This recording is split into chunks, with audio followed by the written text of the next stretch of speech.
So, welcome to the Ninth Row Podcast, the first one that we've had in a really, really long time. Years. It feels like years. It actually has been years. Who are you? Well, technically, it was, last episode was in 2014. It's been a long time since we've done an episode. Yep. And this is the first real time that we're doing a full legitimate episode on camera. This is kind of cool. Hi. I don't like new things. So when you couple with technology, it's not okay. Yeah, I think I'm Take done. these down. I'm done. This is the most cameras I think we've ever used in a single production. Yeah, Right? I don't. Well, that's because we've never had these many cameras. That's true. We've never had access to this many cameras. And hey, it's also cool. We're in our brand new office. It doesn't look like much, kind of, at least from that angle, because all you're looking at is us and our pretty faces. It doesn't look like a closet anymore, though. No, it doesn't look like a closet. We doubled in space, which is kind of nice. It doesn't get hot quite as easily in here as it did before. Well, how is being a homeowner treating you now that you actually have space to do things? It's great. Just lots of work. Just lots of work. Technically, I don't own it, but how's it being a glorified renter? A glorified renter. There we go. That's the best way to put it. I don't know, Gian. How is it that me being a glorified renter? Well, it's a lot of work for me. I know you're putting him to work. So the first 3 weeks, no, actually it wasn't even just the first 3 weeks. It was like the whole week before we moved in, and then 2.5 weeks after. Gian basically spent every night here working with me on something or the other. Well, I actually live pretty close, and I would actually run by at night, on my jogs, and I would see the TV monitors from this room glowing out. I'm like, these people go to bed at 10. They're the most boring people, and yet it is midnight right now. Yeah, no, so it's good having a nice space, and it's definitely a lot more room for us to grow. Mm-hmm. But we're not here to just talk about us, though we do like to talk about us. We're such narcissists. We are total narcissists. Aw. But no, we actually have some interesting stuff to talk about because we love our video games, we love our movies. So I don't know. What's sad is there's a lot to talk about, and yet nothing has changed. I think if you go back to our last podcast, it's still the same exact subject. yeah, probably. We were just talking about the Avengers and not the Avengers Age of Ultron. True. The last time we talked, it was right around the first Avengers coming out. Yeah, Man, it has been way too long. You guys haven't missed much. What did you guys think of Robert Downey Jr.? I thought he was pretty cray. I thought he was total cray. Oh, get out. And now that we lost at least half of our viewers, Good. No, I'm actually really, really excited for Avengers 2. It comes out this Friday. We're recording this on a Wednesday night, the 29th of April. Ooh, pulling back the curtain a little bit there. Yeah, a little too much. A little too much. It comes out this Friday, and I'm excited for it. I'm actually really, really excited for it. Everything I've seen makes it look like it's going to be better than the first, which was an awesome movie in my opinion. And now you're going to hate all over my opinion. I hate your opinion from the get-go. I actually liked the Avengers when I saw it, and then I watched it again where it came out on FX or something, and I went, this is a terrible movie. Outside of that one scene where they're all fighting on the hovercraft, you get all of them together and they're just yelling at each other. The rest of it's just really boring. Really? Yeah. I'm sorry to say. This comes from the guy that really enjoyed Ex Machina. Hey, well, I wouldn't say you really enjoyed it. But that's a different type of film. True. You cannot fight me on that one. That's robots, and you're talking about superheroes. Are the superhero movies just too mainstream for you? Is that what it is? Yeah. Are you too, art house for them? I'm superhero hipster. I can't do it anymore, man. He's really looking forward to Ant-Man. No. That's what it is. I like Paul Rudd. You can't hate me for that one. Paul Rudd is a very, very generous, giving man. How much money do you think he paid to be in a Marvel movie? Yeah, he's not being paid to be in the movie. Yeah. Hey, you look at Paul Rudd, do you think superhero? No. Heck no. No way. Although, did you see the trailer yet? Yeah. I thought it looked all right. It does. My favorite part, let me turn that down a little bit. My favorite part was the Thomas the Train Engine coming around and derailing. That's the best part of the entire trailer right there. It's taking an entire action sequence and shrinking compressing it down into Thomas the Train Tank Engine. That was awesome. But no, going back to the Avengers, I think it's going to be a great film. Joss Whedon has yet to disappoint, and I think it's going to be a solid. Just because of the number of people, I really, really like the fact that they're not just sticking to the pure comic book storylines, that they're changing things up a little bit, putting their own spin on it. Like Ultron being made by Iron Man versus Hank Pym. Yeah, You know, I think that's a very fair deviation to make. I know a lot of people very vehemently disagree with that, but I think it fits better with what they were trying to do with the storyline in the movie universe rather than sticking so strongly to the comic universe. Yeah, I guess if you're a comic book fan, it's just like for somebody who's only seen the Marvel Cinematic Universe and hasn't picked up a comic book since he was 4 because he's an adult. You know, I have to say I couldn't tell you who Hank Pym is. I know who he is, like because you guys have told me before. But Tony Stark is like the guy who creates all of the scientific stuff in that universe. So yeah, it just makes sense. Well, and I think with the storyline being this is Iron Man. The Iron Man storyline has always been a lot of retribution, right? Mm-hmm. It's always been him trying to fix and make up for the mistakes that he made in his younger life, and Ultron being the protector. You know, the whole idea was to create a force, a robot force that could protect better than what the Avengers or any of the superheroes could. You know, and it goes awry. I think it fits perfectly with his storyline and what goes on with Iron Man as a whole. You mean he turns into a bratty kid who's all angsty and is like, I want to kill my parents?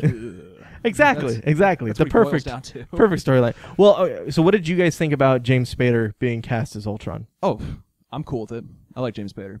I don't even know. You have never Spader seen is. Stargate? You've never seen the movie from 1990? No, well, And there we just lost another chunk of our well, audience. I can't. I have trouble remembering people's names. So Blacklist. The main bad guy from Blacklist. Main bad guy, or the I anti-hero from Blacklist. I think Stargate was a good... Oh, that movie Crash from 94. Here, this is the great thing, is we have the power of the internet in my lap. why didn't we try this before? Well, again, I'm going to name art house films, and you're not going to know. That's James Spader. Go with the slightly farther to the right bald version, and that's him. that guy. Yeah, Okay. him. How do you feel about this guy who you didn't know before this moment being Ultron? I have no idea. I feel pretty good about it. Tell me what I think. I don't know. Well, have you ever heard his voice before? No. No? No. Okay. Well, I'm not going to go that in depth, and I'm pretty sure we'd run into some copyright issues if we play the trailer right now. Are But you guys into like the Vision being in it though? I could care less about the Vision being in it. I've never. I think heard it's of him. great. What's the name of the guy who plays the Vision's voice? I'm trying to think here. Well, he's the same Sorry. guy who plays Tony Stark's computer Jarvis. system. Jarvis. Yeah. I'm trying another one of these cool. You know, I wouldn't call him B-list, but he's not exactly like the A-list actor list. No, he actually was in 2 like really crappy Johnny Depp films in the last 4 years. Let's see here. The Let's go mustache down, one and down, the down, one down, where down. Computers take over and turn into nanobots. Transcendence. There he is, Paul Bettany. Paul Bettany's his name. I think it's really cool. I like his voice. I like him as an actor, even though he's not like a major actor. But honestly, I could care less about the Vision being part of it. That's actually kind of a big thing in these latest Marvel movies. Is like they don't take really major actors and put them on there. They take these sort of previously unknown. Like in Guardians of the Galaxy, what have you known Chris Pratt for before that? He was the guy from Parks and Rec. Yeah. Yeah, and that was it. And now he's like the super A-list movie and star. now everyone wants him. Mhm. And he It's does the it same thing so with the guy- well. It's the same thing with the guy who played Captain America. Yeah, Chris Evans. Like Yeah. he was kind What- of known, but he wasn't. Yeah. Like he was Johnny Storm from Fantastic Four, but But besides that, was he ever really known as a strong action actor? no, he basically was like the Paul Walker kind of guy, Yeah. like that yeah, type of person. Yeah. Okay. So a lot of these Marvel films, though, they're being pretty much done on a budget, relatively speaking. Mm-hmm. Yeah. Well, Compared all to the money is going others. to Robert Downey Jr. because I can you even call it the Marvel Cinematic Universe? It's basically Iron Man Yeah. 8, 9, and 10. To be honest, I think a lot of people really like to hate on the good old RBJ, but It's pretty easy. it's easy because a You're lot so of smart. well, like with that interview that he was in, and this You're gonna bring data douchebag, that nobody will remember. interviewer. No, and hopefully it'll go away quickly. Some he douchey guy, walks like- out on. Everybody likes to rag on Robert Downey Jr. for being a playboy, and I think the more time goes on, the better or the farther away we're getting away from that Mhm. being everything about his persona. Well, in Iron Man 3, they basically shut him down. Like, at the end of that movie, he's no longer Iron Man. Yeah. Because, like, he's so bored with being the character, he'll only do it in other movies, like Civil War. Yeah, I don't know if I would say that it's just him being bored. I know he's kind of talked about that, but think about how tiring the role is. Well, playing the same guy over and over, like, Yeah. I don't know, that's so demanding, and it's just, it's like being on a television show for 7 years. I mean, to break away from it, I really enjoyed The Judge because that was You're the only person. No, I am not. Take that back. The only reason Robert Duvall got nominated for like awards is because he's Robert Duvall. Oh, it's the guy from The Godfather. Yeah, but it was still a great movie. Yeah, I really enjoyed it. Did you even see it? Yes. I liked it. The poster looked pretty good to me. Did you watch it? No. Yeah, see, exactly. Exactly, Internet. I have no Go idea. watch it, then get an opinion on it. The Judge is a great movie, and it's not him being Iron Man. It's him being another great character, an actually pretty deep character that I liked.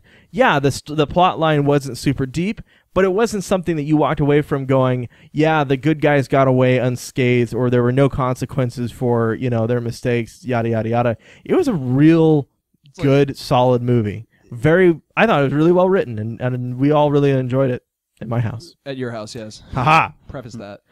Anyway, we like good movies, but it was cool to see him break away from the Iron Man character. For once. It's like how Vin Diesel is basically his Toretto character for the last 8 years. Yeah, you go on his that's IMDb, true. It like lists your performances. It goes Fast 5, Fast 6, Fast 7, and then Riddick. It's like, okay. Well, okay. That's all there is.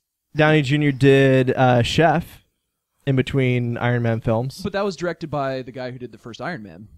True. So he's kind of staying in-house. I'll shut you down, man.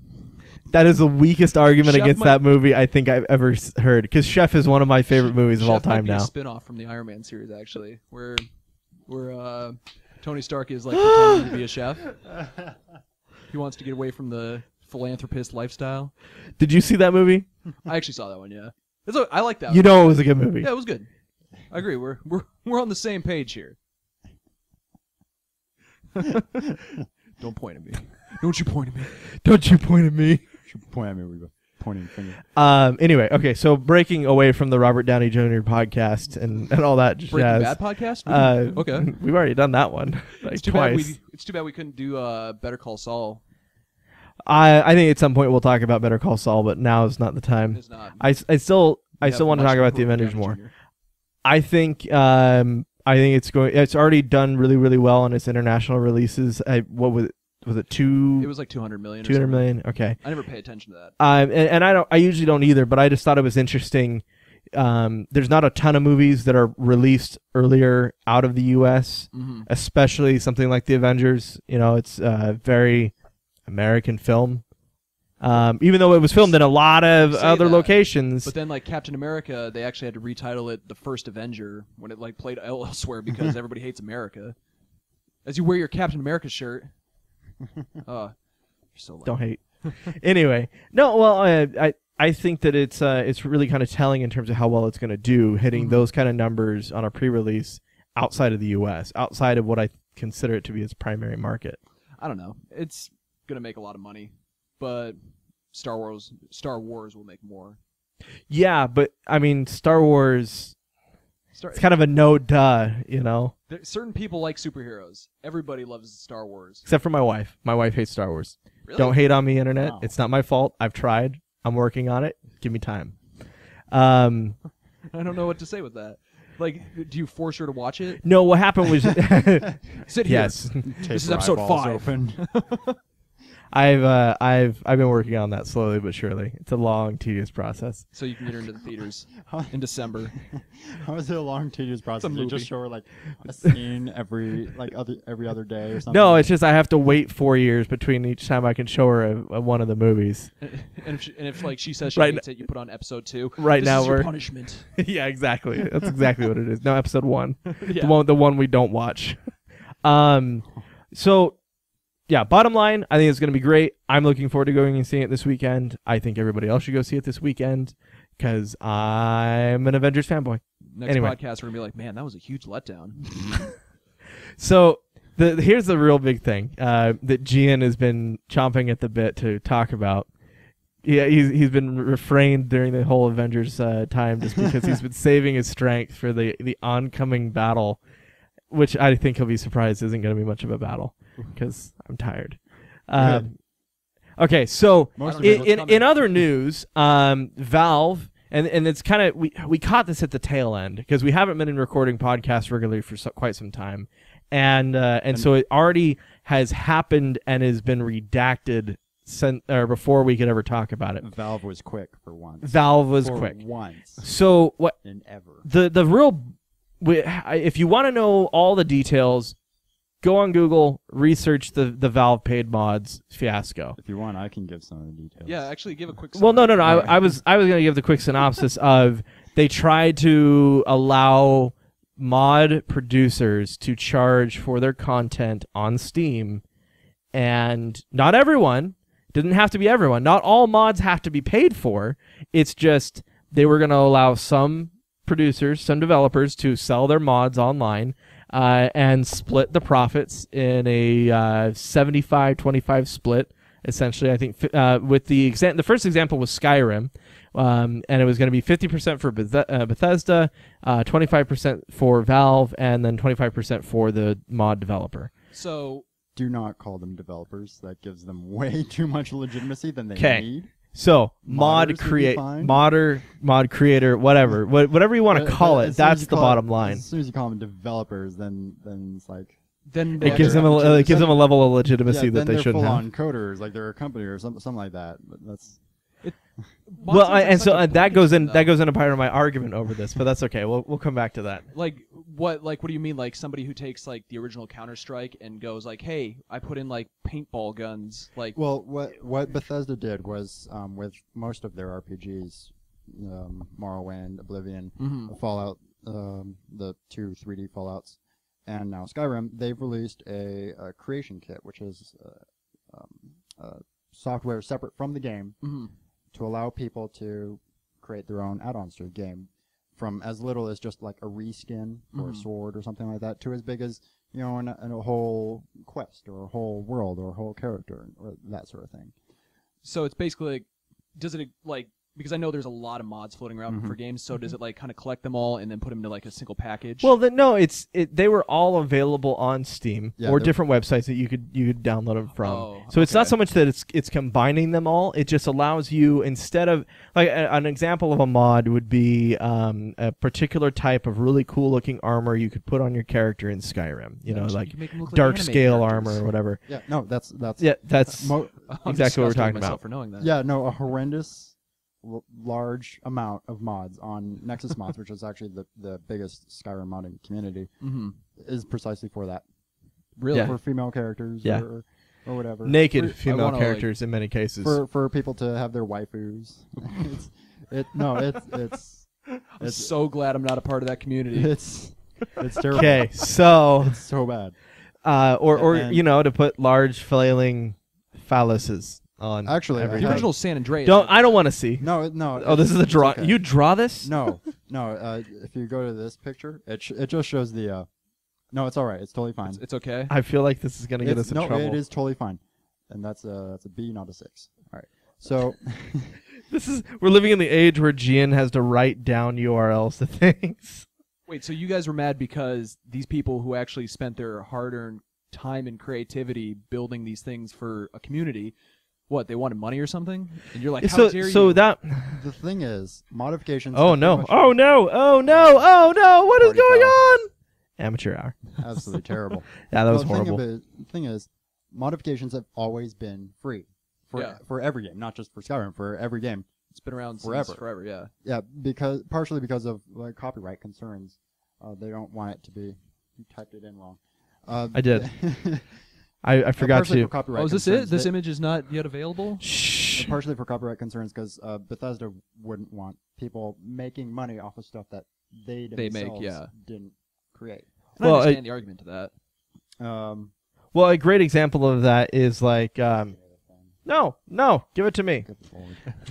So I can't read. You're right. I'm just kidding. Part of the reason why Bethesda wants this money is because their MMO didn't do so good. Elder Scrolls Online, nobody plays MMOs anymore. It's 2015. Yeah, like the Star Wars one died right when it came out. And that was just like last year or the year before that. Nobody plays MMOs anymore, so they weren't going to make money off of it. I don't know nobody knows why they thought they would. But It's all about them League of Legends. yeah, Gotta get so them neat bucks. they ended up not making enough money Mm-hmm. that they thought they would have gotten. So What is that? don't worry about it. Don't worry about it. So Oh my. yeah, no, this is. Oh no. Oh no. Oh no. Just go back. That's not what we wanted. View image. Good lord. Shush. All right. So this Okay. This is Oh. an example of the kind of like quality you'd come to expect with this sort of capitalist system with mods going. Like Yeah. horse genitalia for $100. Garbage textures. How long did it take you to find that to make this argument? To be fair, I wasn't the one who was looking for it. It just showed That's up. a good point. And It just showed up. and then Oh, man. there's a sword reskin for a quarter. A reskin. Yeah. Well, okay. Well, so what? But what's wrong with that? What's wrong with charging a quarter for a reskin?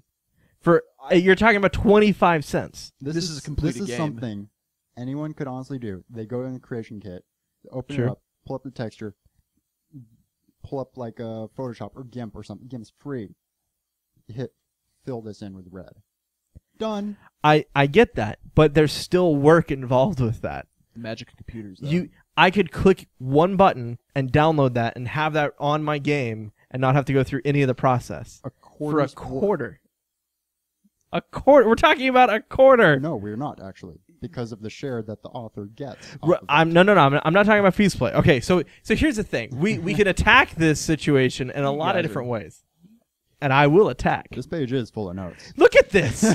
Who brings written notes to an ready. argument like this? It's not even an argument. It's a podcast that no one's going to listen to. This is how angry I am. This about is the it. appropriate amount of work that Gian should be putting into the show, and we should all be putting into the show, but we don't because we're lame. And the funny part is, I only got this mad about it in the last 2 hours. Okay, Like so before that, I wasn't even just like, oh, whatever. So let's break it down piece by piece really quickly before we lose too much more of the audience. Okay, and we're done with that. I couldn't stop staring at it. That was weird. Okay, so here's a real basic thing though. You have let's just look at the premise of charging for mods at all. Okay, let's start with that. Is it really that unfair that you give a coder, a modder, the opportunity, not the requirement? They don't require that you sell your mod for money. They give you the opportunity to charge for your mod. What is inherently wrong with that? There are several points. Okay. First, that is not baseline. Baseline has always been it's free. That was always the expectation from everyone, the audience, Okay. authors, and the companies involved. Mm-hmm. Okay. And so all of a sudden, just like that, they start going. They get the dollar signs in their eyes, like they're doing the Looney Tunes. Who, the modders or the developers like Bethesda? I think both. Yes. Both. Yes. Okay. And they start going, oh, and they start rubbing their money grabbing little talons, and they go, oh, we can get money off of this, yeah, and they just get all greedy, and like a lot like how YouTube paid partners worked. Oh yeah, Oh, yeah. this is gonna get good In the now. early days. This is gonna get good now. All right, what happened to YouTube after paid partners started? Oh, it turned out real well. Like, oh, we got the clickbait titles, we got the boobs and the thumbnails. True. We got the epic Minecraft gameplay video XD. Right.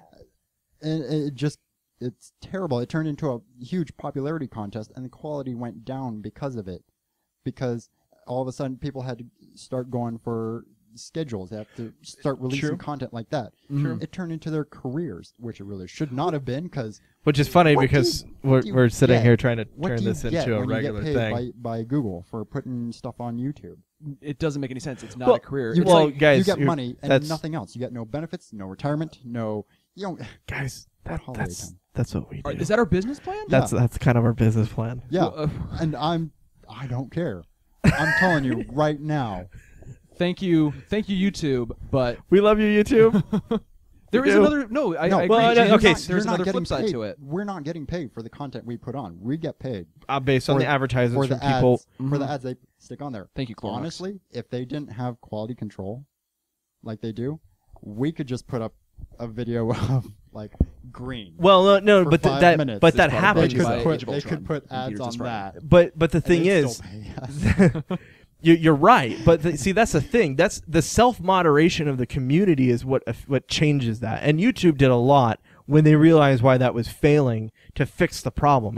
And now, I mean, if you use clickbait titles, people have learned very, very quickly.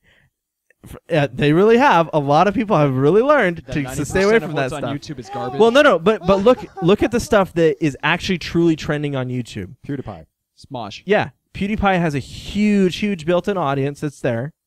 Is that not true? Does he not have a huge built-in audience? Does he not have clickbait titles? No. I'm not saying he doesn't have clickbait titles, but what's the difference between PewDiePie with his clickbait titles and the other guys that have clickbait titles that aren't doing anything close to what he has? What's the difference? Talent. Let's not go that far. PewDiePie. Let's not go that far. No offense, I'm PewDiePie. We're not really into your stuff, okay? I'm saying there's people who actually have talent, and you have PewDiePie who is used as advertisement. He is used as advertisement, but are not all major YouTube guys giant potential advertising holes for X product as far as YouTube's concerned? Holes or whores? That too. Okay, again, we're arguing against the same model that we want to be successful for us. They ain't my I friends. legit misheard. I said holes. Okay. No, I Okay. agree. I agree with what you're saying. You both have you're on flip sides though. No. Well, but see, here's the thing. You can totally reasonably charge for modded products time that you spent developing or creating something for as an add-on to a game. Because let's take it outside of the realm of the out of Valve and Skyrim and modding for a game. Let's look at another industry entirely that does the exact same thing. DLC. Well, no, talking games. Let's prove something else is right. That means this is right. No, because Oh, is that correlation? We're solving a different problem. That makes this problem better. we're going to That's say perfect. no. Works here. that's- But works there. look at it. What were they trying to do? They were trying to capitalize on a potential market, right? Mm-hmm. And does that not have fundamental laws that it follows? But they're tapping into a community that has already been free for like the last 3 True, generations. but it doesn't have to charge. See, that for me is the thing. It's not compulsory. It was never compulsory that a modder had to charge for his content. He had the option to, but he never had to charge for it. Giving someone the freedom and the option to do so does bring up a lot of problems with this particular instance. And you already mentioned it before. This sounds with a lot like donating, like taking donations. No, I wouldn't call it donating. I'd actually say a modder would be more. It would be more beneficial for modders if they went But- like Patreon or Kickstarter. Let's just say it actually would be. yeah, it probably would. I actually could see a would. level of legitimacy that would come from they that. could just go on Patreon, beg for money, and they would get. That's way what you more do. Yeah, than- they probably would. But and looking at the prices, okay, because you could argue about the prices that they used. I saw a lot of stuff that was like $4, $5, and $6, Mm-hmm. and I might disagree and go, yeah, you're talking about a price scale that's a little bit too high for what you're developing, depending on what you were really doing. If you're talking about recreating, an entire world within Skyrim from another universe or another storyline entirely, the amount of work that goes into that could be hundreds and hundreds of hours. And you could actually do a really, really good job. And as long as it's priced at a reasonable level, people are going to go, hey, yeah, I'll buy that because I see the value in the work that you did. So I don't see why the modder can't be rewarded for the time that they spent doing that. See, I get what you're saying. It's like you could go in and do it for free and make those horse genitals, or you could pay $100 for someone else to do it. Like it's there for you. Right. It doesn't mean that you couldn't on your own go and do it on your by yourself. Yes, I do want those. Okay. If you really, really want those horse genitals so badly in Skyrim, you could go and do it yourself. But if you don't want to, for example, if I don't want to, but maybe I want them anyway, I don't want to go through the work to do it. Something you do want. I could have the option to buy it at that point. And at that point, who does it really harm? The people that want it for free that can't afford it? Is that the argument? Or the people who want it but don't want to put the work into modding. Or the for it. people who want it and don't want to spend any money for it at all because they don't believe that there's any credibility to the time spent creating it. I think we should just do Examine it from the context of where this is happening. This isn't happening Okay. on Nexus Mods, which is like Sure. considered the more expert Sure. modder community. This is deep happening web? on Steam, which is baby's first mods. Like Sure. you click a box, it makes it happen, and then you launch the game. Mhm. You don't have to touch anything. It handles your mod order for you, I believe, whatever. So these are people with a pretty basic Sure. idea of how it works, Sure. at the very least, on average. Sure. But does that really matter? Yes. Okay. I mean, we're talking. How come? Why does the level of skill matter in this argument? Because I could go into a course at a local community college, a beginner's programming course for app development, and I could make a game, that's a bird going up and down between pipes that I ripped off from another classic game from a Japanese company. Wink, wink.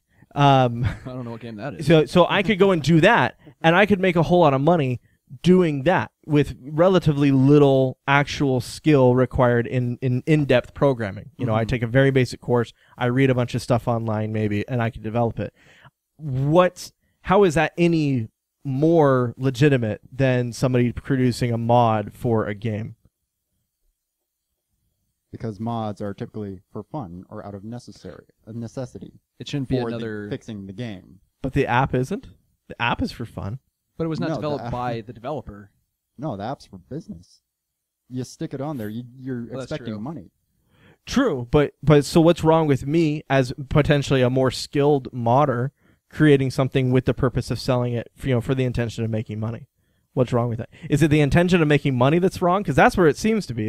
It's the intention to make money from it that bothers you? Largely because that's not the status quo. Okay. They're trying to turn it into something. Okay, that it so wasn't. then let's talk about that a little bit, because I think this is the biggest thing that we get into with internet technologies and gaming changing, and also, I mean, we need to kind of be understanding the fact that there's a new generation of people who have grown up on video games like ourselves. We're getting into serious careers. Idiots. We're generally very tech savvy. Because we've grown up around computers for most of our lives, and the guys that are younger than us even more so. The guys that didn't grow up, with Windows 95, 2000, and don't remember when XP was the standard for everything. These are people that grew up, where at the tail end of XP, and now they're looking at Vista and 7 and such. They're even more tech savvy than we are in a lot of ways. Is it that unrealistic that as the audience changes and grows and matures and becomes more capable, that these things that we saw as a status quo with Valve and the way modding was done, isn't it reasonable that it could and should probably change at some point? The thing is, if it happens with this, what then? So what is the potential damage that could come from this? Yeah, I think that's a lot the part of mentality for why so many people went against this. There was such a large backlash because people started thinking, well, if this starts happening for Skyrim, what other game does it happen for? And if all paid modding starts happening, as I think, what else does this happen? I mean, we've had we're now paying for DLC, which used to be called expansion packs, but now isn't really expansion packs. Now we're paying for stuff that was missing from the game on day 0. Exactly. I agreed. We'll be It's like paying. having a We'll be book paying and- for mods. Then we'll be paying for updates. We'll be paying for patches. So- for actual fixing game. We'll be paying for being able to save our character. We'll be paying for. Then it gets sort of ludicrous. Okay, but, so I but you think see the I trend. think I okay. So let me frame your argument this way, so to make sure I'm understanding. It sounds like your concern is that by allowing people to charge for mods will also create this area where developers can excusably be more lazy because there's now a market for somebody to come in behind it and fix a problem, that someone will come behind them and fix a problem. Yeah. But they're still going to be charging the same amount of money. They're not the drive to create a better usable game day one becomes less and less and less. Say you paid full price for Skyrim on day 1. That's Sure. $60. Sure. It's not perfect. It certainly isn't perfect. I mean, there are patches stuck on, and even with the patches that have been on over the years, it's still not perfect. So there's some community-made mods that fix the unofficial patches that have been done. What if you had to pay for those? Then you're sticking some more cost onto that. You're paying for patches essentially. Then you want some extra stuff on there, some extra character or an extra armor, whatever. You have to pay for that too. And then you're not paying for a full price game. You're paying more than full price. Yeah, no, I can understand that. $60 for a game is already kind of. I think we have a long way to go before we get to that point. I can understand what you're saying, and this is also one of the biggest concerns that we had with DLC, paid DLC, rather than patches, true patches or expansions that came later on, was that we were going to start to see, poorer quality games on day one, which thanks EA, we're talking about you. It's already happened. Yeah, it has been that way. It has been that way for now a couple of years. And then we're going to start wastelands right now. We're going to start to see the cost of games go higher and higher, less content out of the original release, and more stuff coming later on that you had to pay an additional $15 to $25. I understand that argument. I mean, we've been saying that about DLC the whole time. I just don't know. While I understand what you're saying, and I have a much better idea now of the concern, I'm just not sure that it will ever get that bad, if that's really what it's going to become. It's always the darkest. I mean, before last the dawn. year, would you have thought that this would have been possible? That paid mods would have ever happened? Yes. At some point I would have. Year before that? Year before that? Year before that? No, but that's more due to a lack of caring. Like, I never played Skyrim. I never got into... And I've never been a huge modder, to be honest. I've never been into going and getting mods for games. I've played vanilla games for most of my life. But that's the thing. It's icing on the cake. Because I'm white. It shouldn't be something you should pay for in the first place. I don't see a problem with rewarding somebody for putting work into developing something. I'm not saying that everything is justified in charging for it. I'm not saying that a single sword that's been colored red on GIMP justifies a payment of $1. 25 cents? Depends on how much I really want that red sword. If I really, really want it and I'm really that broke, I'm going to go and I'm going to do it myself. But if I want to save myself the 15, 20 minutes it would take me to learn and do and then, correctly put it into the game, I might just want to pay a quarter. So I think that there's a balance. I think that there's a point where the price does work and it doesn't create a problem. But at the same time, I do understand and can be kind of concerned about what you're saying, the potential for developers to be a little bit lazier with the expectation that somebody's going to come behind them and fix the game. But if that's really how it becomes, then we're going to start to see a decline in the sales of games. Because people, but that's kind of already happening too. I didn't buy Battlefield Hardline. The primary reason why I didn't buy Battlefield Hardline... This guy. Even though he did. Someone did.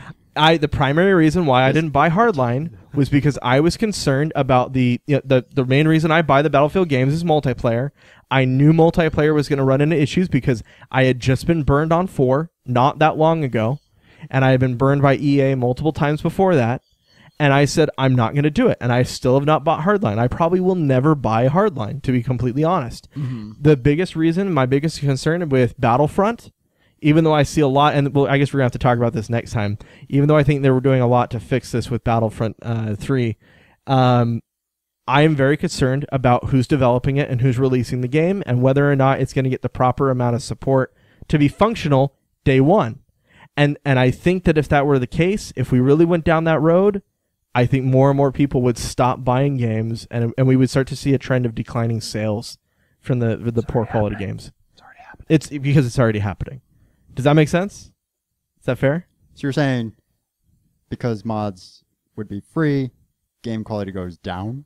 No. I'm not saying because mods are free, game quality go down. I'm saying if developers were reliant on modders for fixing their mistakes, and Bethesda does that. That's exactly what Bethesda does. And that's exactly why they started charging for it, because $1.3 billion for Skyrim wasn't enough. They had to get every fight tooth and nail for the crappy little modding money. Mm-hmm. But at the same time, is it totally possible that the next time Bethesda goes to release the next game, they're going to see a decline in sales because of how bad Skyrim was? No, because they'll just jack No. up the DLC and No, all because that. idiots are going to go for Elder Scrolls no matter what. Mm-hmm. It's like Battlefront every year. But I don't see that as being the issue. I mean, idiots will do what idiots will do. I mean, sorry guys, if you're dumb enough to buy a game that's that poor quality, like I would, I bought SimCity. I bought Hardline. Okay, You guys. I mean, we pay for our own mistakes. I'm not going to sit here and say that the market has to make corrections to keep idiots from doing idiotic things. If you're going to waste your money on stuff, you deserve to get burned, and I have been because I've been an idiot at times with games. I don't think that it's in and of itself means we need to sterilize the market. That's as close as I got. What for which? I went to the new Fast and Furious movie. Exactly. I got burned. Exactly. You did get burned. You know what you're getting, and you still go to it anyways. So I think that's about all the time we should take with this. I stuck my hand in the fire, and I still got burned. Do you want a hug? You two are No. fighting. No. Buy all the new. Okay, yeah. No, Bye, custom everybody. matches. Yeah, no. Let's talk about Battlefront. You know what the last two letters in Battlefront's name are? EA.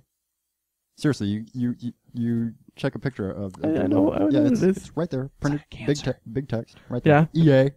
Yeah. Hey guys, we made this game. Oh no! We're good now. We're making Star Wars Day for you guys. By the way, we're taking out everything that made it Battlefront. We're gonna feed off your nostalgia. Please give us money. And we're out. We don't have enough money. See you next week, guys.